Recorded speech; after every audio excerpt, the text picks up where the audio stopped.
Bonsoir à tous, il est 18h, jeudi 25 avril, très heureuse de vous retrouver sur 8 Mont-Blanc pour Accès Direct. Nous sommes sortis des studios aujourd'hui, vous le voyez, nous sommes aux papeteries de Crangevrier dans le bassin annécien, un pôle dédié à la filière de l'image en mouvement depuis 3 ans et demi, un lieu qui accueille une cinquantaine d'entreprises.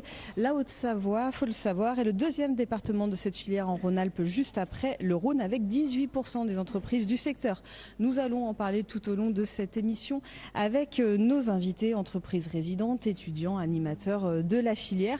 Mais avant, le lieu change, mais l'esprit non. Victoria, salut. Toi aussi, tu as sorti le JT des studios aujourd'hui.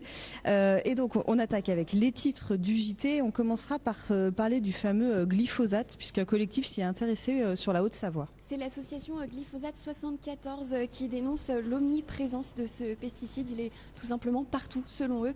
Ils ont obtenu les résultats de plusieurs prélèvements d'urine qui ont été faits sur différentes villes de Haute-Savoie. On verra le reportage de Camille Rivollet tout à l'heure. Et puis une petite virée dans le Chablais. Au Géoparc du Chablais, plus exactement, il fait partie du patrimoine mondial de l'UNESCO. Sébastien Germain l'a visité. Il s'étend des rives du lac Léman jusqu'au sommet des Portes du Soleil. Une belle visite, une belle balade qu'on verra tout à l'heure dans le journal. Eh ben, merci beaucoup Victoria, on te retrouve pour le rappel des titres. À tout à l'heure. Deux résidents vont me rejoindre maintenant, Julie Huguet, fondatrice et directrice de Coworkies, et Maël Sévestre, gérant et réalisateur de l'Imagerie Film. Bonsoir. Bonsoir. Merci. Alors, j'allais dire merci d'être là, mais finalement, vous nous accueillez, ce soir. Vous avez fait l'un et l'autre le choix de vous installer au moment du lancement de votre société ici, aux papeteries, tout simplement. Pourquoi, Julie? Alors pour nous, c'était un choix qui était plutôt évident puisqu'on a une plateforme qui permet aux entreprises de trouver des compétences indépendants, donc des freelances dans plusieurs domaines et particulièrement dans tout ce qui est numérique, marketing, communication et informatique. Donc une grande majorité de nos indépendants font partie de la filiale créative. Donc les papeteries se sont rapidement imposées à nous.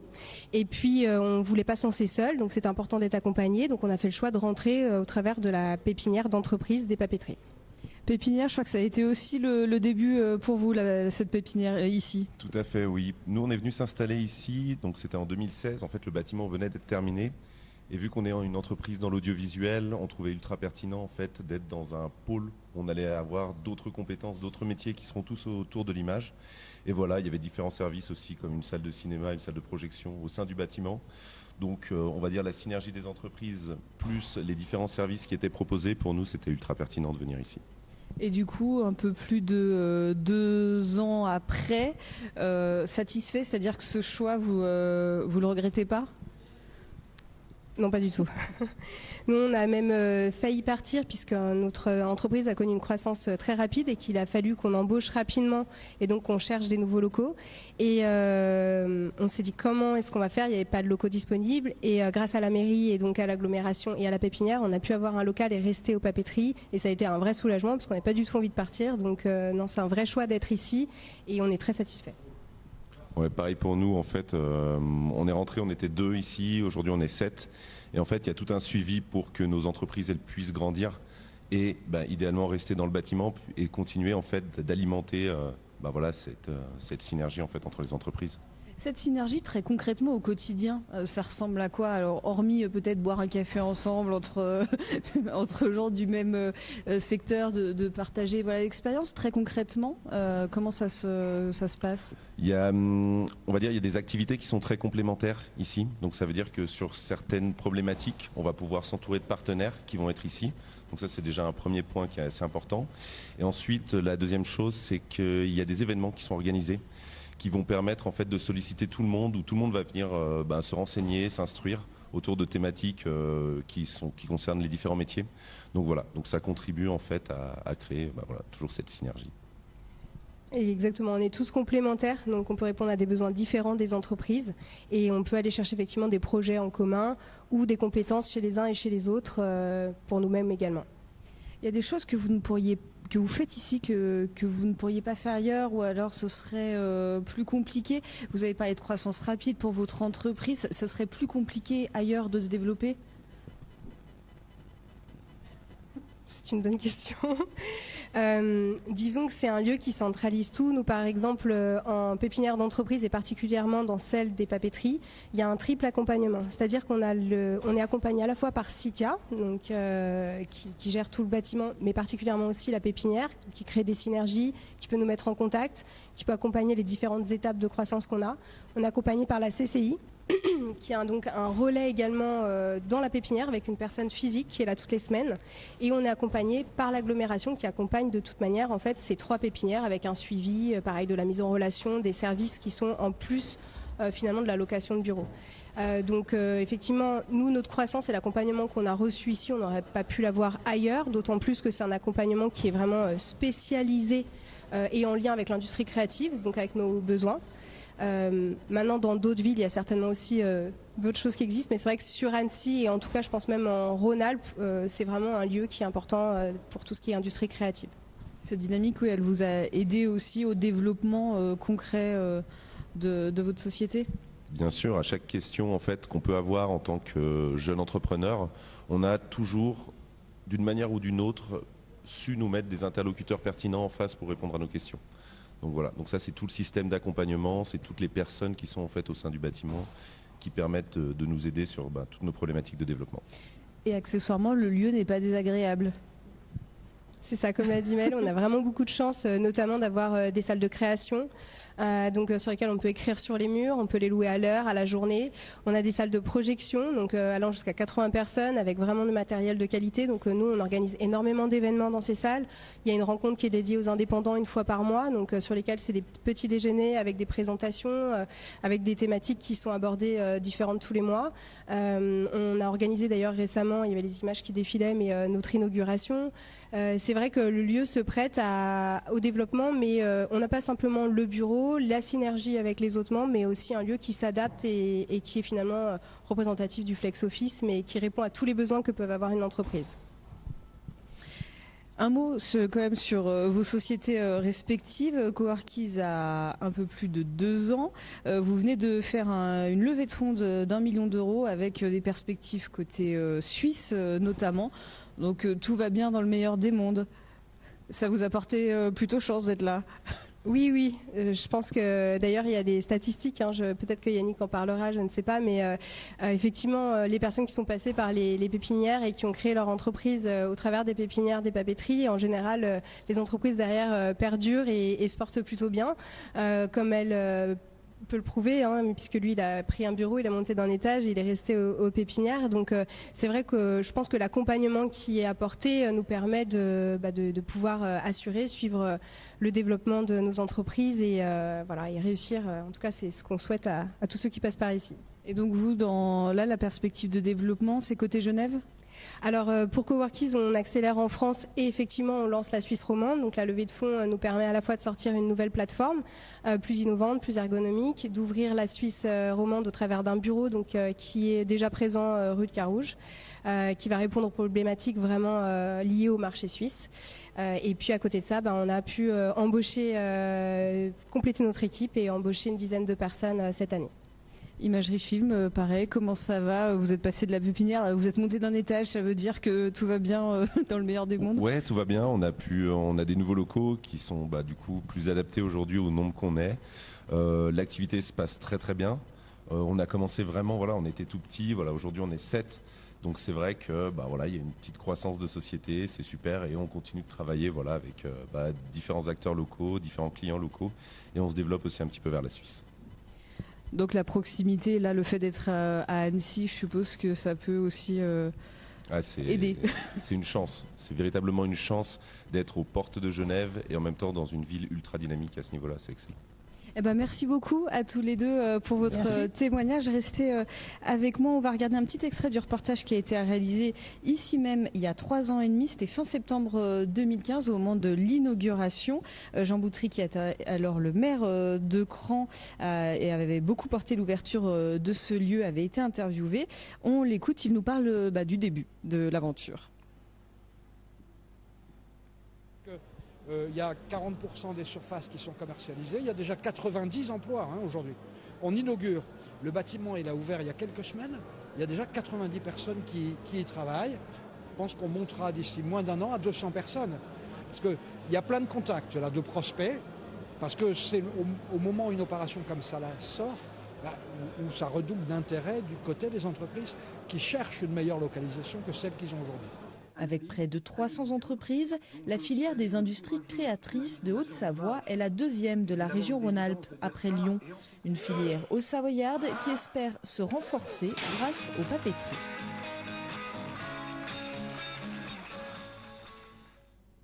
Voilà, nous sommes toujours aux papeteries de Cran. Yannick Eudes m'a rejoint, le responsable du développement économique de Citia, qui est l'animateur des lieux. Alors Citia, pour ceux qui connaissent, c'est évidemment l'organisateur du festival et du marché du film d'animation d'Annecy, mais aussi la coordination et l'animation d'un lieu comme celui-ci. Alors on l'a entendu dans le reportage là à travers l'interview de Jean Boutry. Au début, 90 emplois, en tout cas au moment de l'inauguration. On en est où aujourd'hui ? En effet, 90 emplois en septembre 2015, au moment d'inauguration. Aujourd'hui, 3 ans et demi, un petit peu plus de 3 ans et demi après, on est sur 300 emplois dans l'ensemble du bâtiment, plus 150 étudiants présents. Donc on est un bon 450, c'est pas mal. L'objectif, il est rempli, disons, de ce lieu ?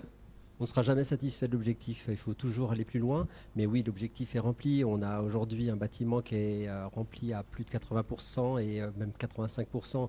Et on sait que, en tout cas, les perspectives nous donnent à croire qu'on va être beaucoup plus nombreux. On est 50 entreprises dans ce bâtiment. Les entreprises qui viennent de parler, à la fois l'imagerie film ou coworking, mais aussi toutes les autres, nous disent à chaque fois à quel point c'est intéressant de rencontrer d'autres entrepreneurs, de créer des synergies, y compris d'ailleurs des entreprises qui ne sont pas dans ce bâtiment et qui ne sont pas non plus de cette filière. Oui, quand on parle de synergie, il y a évidemment les entreprises qui sont là, ça s'y prête particulièrement.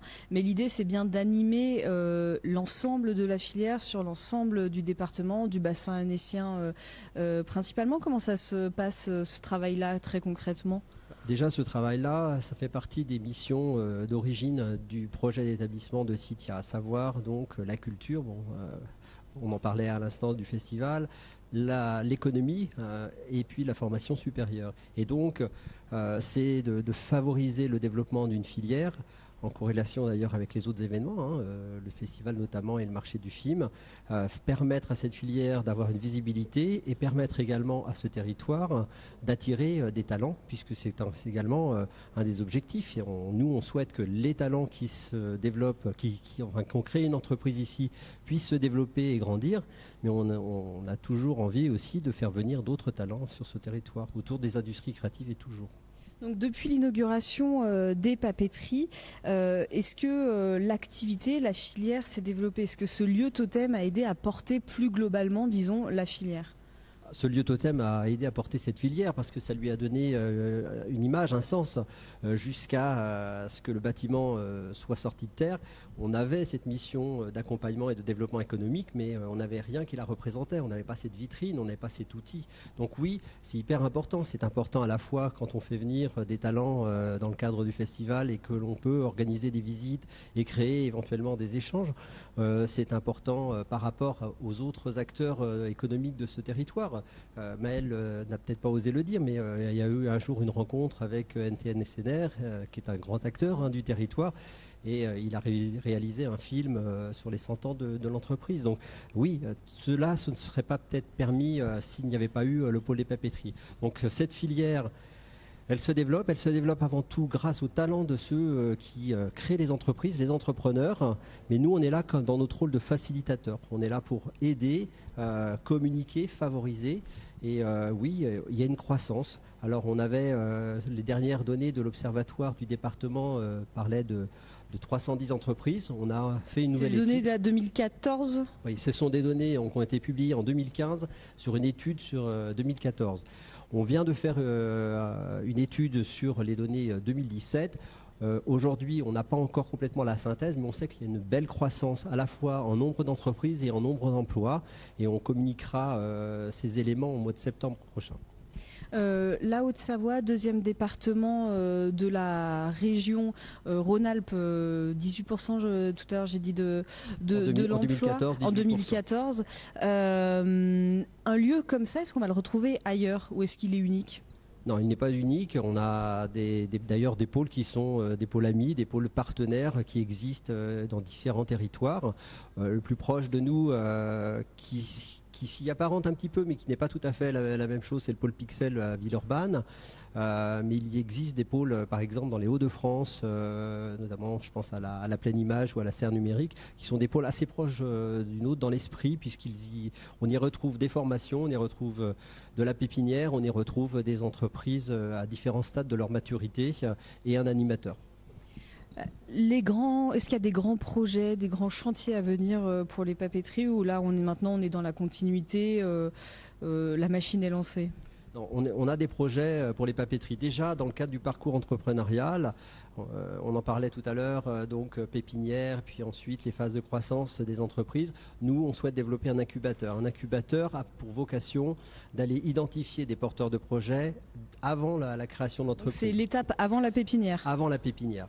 Aujourd'hui, il y a des porteurs de projets qui peuvent sortir des formations ou sortir d'une entreprise aussi. C'est un choix de vie à un moment de créer son entreprise, mais on doit tester son idée, on doit tester son projet. L'incubateur est là pour les accompagner pendant une année. Ça, c'est hyper important. Ça manquait aujourd'hui dans l'ensemble du parcours entrepreneurial, et on voulait absolument créer cet accompagnement, et on le fera à partir de septembre de cette année. Et puis, on réfléchit avec les collectivités, et plus particulièrement le Grand Annecy agglomération, à l'extension des papeteries. On peut appeler ça papeterie 2 ou autre, mais l'idée, c'est qu'un lieu comme celui-ci, une fois qu'il va être plein, ne va plus permettre aux entreprises en croissance de continuer de grandir, et ne permettra plus aussi à faire venir de nouveaux talents, qu'ils soient des créateurs du territoire ou des talents qui viennent de l'extérieur. Donc il faut empêcher à ce lieu de s'étouffer sur lui-même, et donc on travaille avec les collectivités à une réflexion sur des surfaces immobilières en proximité de ce bâtiment. Donc ça devrait se poursuivre. On va bientôt recevoir nos prochains invités pour parler formation. Il y a un pôle formation ici, on l'a dit, qui est assez important. C'était une volonté vraiment dès le départ, qui est ces différents piliers. Oui, c'était très important que les formations intègrent donc le bâtiment. Les formations, elles existaient sur le territoire, que ce soit l'école des Gobelins avec la formation animateur de personnages 3D, mais également donc les formations portées par la CCI de la Haute-Savoie, et qui donc sont dans le domaine à la fois en partenariat avec l'école des Gobelins, mais aussi avec l'université et l'IUT, je cherchais, et qui sont dans le domaine du multimédia. Il fallait absolument que ces formations puissent venir ici pour bénéficier aussi de ces synergies. On parlait c'est beaucoup d'alternants. Ces alternants peuvent être utiles aux entreprises qui sont dans ce bâtiment, et également d'ailleurs aux entreprises de la filière extérieure à ce bâtiment. Je rappelle que c'est le lieu totem de la filière, et pas seulement le lieu totem de ceux qui sont résidents de ce lieu. Mais c'était indispensable que les formations puissent venir ici pour avoir déjà, d'une part, des qualités d'accueil et d'études qui étaient quand même autrement plus intéressantes, créer de la visibilité pour ces formations, et leur permettre aussi de se développer, et de développer aussi le champ des formations en corrélation avec les besoins des entreprises. Eh ben, merci beaucoup, et puis on va continuer à parler de formation justement avec mes prochains invités. Merci d'être venu, de nous avoir accueillis du coup. Merci beaucoup. Merci bien. Donc j'accueille maintenant Guillaume Humbert et Coralie Chaffanjou. Bonsoir.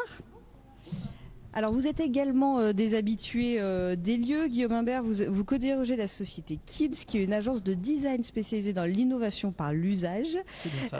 Et Coralie Chaffanjon, on vous a déjà reçu pour un de vos projets sur le plateau d'Accès Direct. Vous êtes étudiante au campus Gobelin en design et management de l'innovation interactive, et également en alternance dans une société qui s'appelle Full Story. C'est ça, exactement. Voilà. Donc Anto, on va commencer avec vous en tant qu'étudiante. Comment ça se passe? Là, vous avez et les études et le stage en entreprise, disons. Tout est au même endroit. Ouais, du coup, c'est super pratique. Et en fait, ça se passe une semaine en entreprise et une semaine à l'école. Et du coup, l'avantage en fait d'être ici, c'est vraiment de pouvoir être au plus proche des autres entreprises aussi, et de créer du coup vraiment une connexion avec chacun des acteurs du lieu.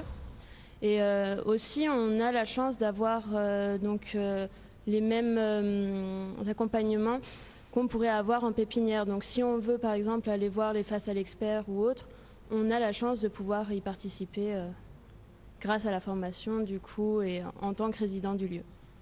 Guillaume, vous travaillez ici et cet aspect formation, vous l'avez aussi puisque vous êtes plusieurs de l'entreprise à aller donner des cours. Donc là aussi, c'est pratique. Tout à fait. Nous, à la base, on est venu s'installer là aux Papeteries au moment de son inauguration. Donc on fait partie aussi des premiers à être venus là pour le lieu, pour le réseau, plein de choses qui ont déjà été abordées par les invités précédents. Et on avait envie de transmettre notre savoir en termes de conception, d'innovation par usage, de design thinking. On est intervenu au Gobelin à l'époque où ils étaient installés ailleurs dans d'autres locaux et on a vu l'école se déplacer aux Papeteries avec plaisir. Effectivement, on a juste à traverser la rue. C'est effectivement hyper pratique et puis on est au cœur de ce réseau connecté.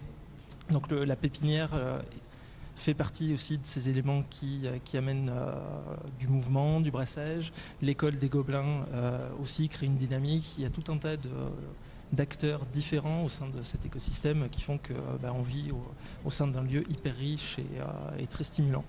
Et du coup, je suppose qu'en termes de formation, que ce soit pour les étudiants ou pour les enseignants, vous êtes vraiment au cœur de ce qui va intéresser les professionnels. C'est-à-dire que vous êtes vraiment dans le concret puisque vous êtes au cœur de la filière. Tout à fait. Et puis nous, alors, pardon, je ne sais pas si on peut témoigner du fait que en commençant à enseigner auprès des Gobelins, on n'était pas forcément du tout dans une optique de recrutement. Et par la force des choses, on a recruté une apprentie Gobelin après l'avoir suivie. Donc là, c'est très tout au long de concret l'année. du coup. Donc voilà, on s'est rendu compte de ce que ça pouvait apporter. Tiffen, qui a rejoint l'équipe en septembre, elle nous a démarché après les cours et elle a rejoint l'équipe il y a quelques mois. Voilà. Donc on voit très concrètement les apports que peuvent amener les Gobelins pour les entreprises. Pour vous aussi, du coup, en tant qu'étudiante, il y a un vrai effet très concret de cette Oui, proximité. tout à fait. D'ailleurs, j'ai travaillé avec pas mal des intervenants des Gobelins, avec Full Story. Donc oui, tout à fait, on a travaillé ensemble sur son site. Ils nous ont bien aidés sur le site web. Effectivement, pareil, c'est juste à côté, on a l'occasion de se parler. Voilà, ou avec Citia aussi pour le festival d'animation, avec Maëlle qui était là en première partie aussi. Donc vraiment, c'est ce brassage en fait quotidien et cette connexion qu'il y a entre tous les résidents. Donc super. Ça veut dire que quand là vous êtes au terme de vos 3 ans de formation, l'idée c'est de continuer à surfer sur cette dynamique-là, puisque là vous êtes en alternance dans une société qui est installée ici. À la fin des études, là, comment ça se passe? Alors du coup, Full Story en fait c'est un collectif de freelance. Donc le principe là, à la fin de l'année, c'est que je me mette à mon compte aussi et que je rejoigne le collectif. Et donc que je reste aux Papeteries et que je profite du réseau que je me suis créé grâce aux Papeteries et à l'alternance. Même question qu'aux invités du début. Tout ça, vous n'auriez pas pu le faire, ou en tout cas peut-être plus difficilement ailleurs? Ça aurait été plus compliqué? Oui, c'est sûr. Nous, c'était clairement une démotivation. On a commencé comme les invités précédents en pépinière, à la pépinière Galiléo, et on voulait retrouver ce brassage, ces partenariats. Le fait d'être dans le design, on a souvent besoin de ressources en termes d'illustration, de production vidéo, pourquoi pas. Et là, on a tout un tas d'acteurs qui sont présents et facilement accessibles, donc c'est très stimulant. Il y a les rendez-vous d'experts aussi, où ça nous amène de nouvelles connaissances, de nouvelles rencontres. Et ça aurait été possible, mais beaucoup plus difficile. Citia, qui anime les lieux, fait un super travail et permet vraiment de faire vivre ce lieu et de faciliter vraiment notre travail au quotidien. Oui, il n'y a pas que du travail aussi, on passe pas mal de temps ensemble, on fait des cafés ou autre, pour vraiment avoir une ambiance beaucoup plus familiale. C'est pas que du réseau professionnel non, ça formel. Ça va un peu plus loin et c'est plus chaleureux. Voilà. Et d'ailleurs, il y a une association dont on n'a pas parlé qui s'appelle l'Asso des Papeteries, dont vous êtes membre. Quasiment tout le monde a sa cotisation, si j'ai bien compris, c'est en cours. Alors c'est en cours, effectivement. L'asso est présidé par Raphaël Paupier de la société C'est comme si, qui est aussi basée aux Papeteries. Et l'idée, on partait du constat que le bâtiment est rempli de gens de bonne volonté, super sympas, mais qu'on se croise finalement pas assez. Et l'idée, c'était tout simplement d'organiser des événements conviviaux pour que tout le monde puisse se parler parler dans un cadre plus détendu que celui du travail et des collaborations plus formelles. Et on se rend compte que ça marche et c'est aussi comme ça que ça se fait finalement les relations de travail, en passant de bons moments autour d'une machine à café, autour d'une séance de projection, d'une soirée de jeux de société. De soirée tout court, voilà, et ça fonctionne, ouais, effectivement. Bon, vous parlez de soirée, là il y a le festival qui approche à grands pas. Pour la filière, c'est le temps fort. Vous avez travaillé sur les images de l'année dernière, de cette année, si j'ai bien compris aussi. Donc c'est un temps important pour les professionnels de la filière que vous êtes. Ah bah complètement, c'est ce qu'on attend déjà dès le dernier jour en fait du festival. Et c'est un moment qui est intense, mais qu'on attend avec impatience à chaque fois. Voilà, Yannick en a peut-être pas trop parlé, mais effectivement c'est un sacré challenge d'organiser ça tous les ans. Et c'est un événement qui donne de la visibilité aussi au lieu. Je crois que cette année il va y avoir des événements organisés ici aux Papeteries durant le festival pour aussi amener du monde dans les lieux, amener à faire connaître ce lieu totem, et oui, c'est une très bonne chose, effectivement. Donc pour vous aussi, là encore, professionnellement, ça permet de faire venir des gens d'ailleurs auprès de vous.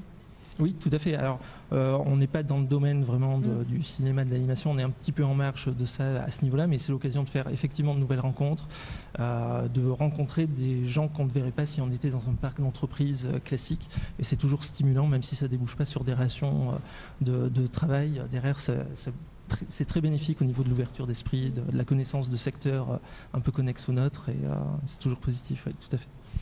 Eh ben, on va se mettre doucement dans l'ambiance, puisqu'on sera évidemment présent au festival. On fera un accès direct là-bas. Je rappelle que l'édition 2019 aura lieu du 10 au 15 juin, que 11 000 professionnels sont attendus. Donc on va regarder un petit teaser. Merci beaucoup. Merci à vous. Merci.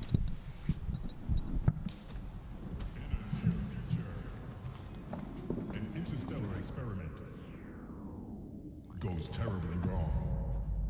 To save the universe, unexpected heroes join forces.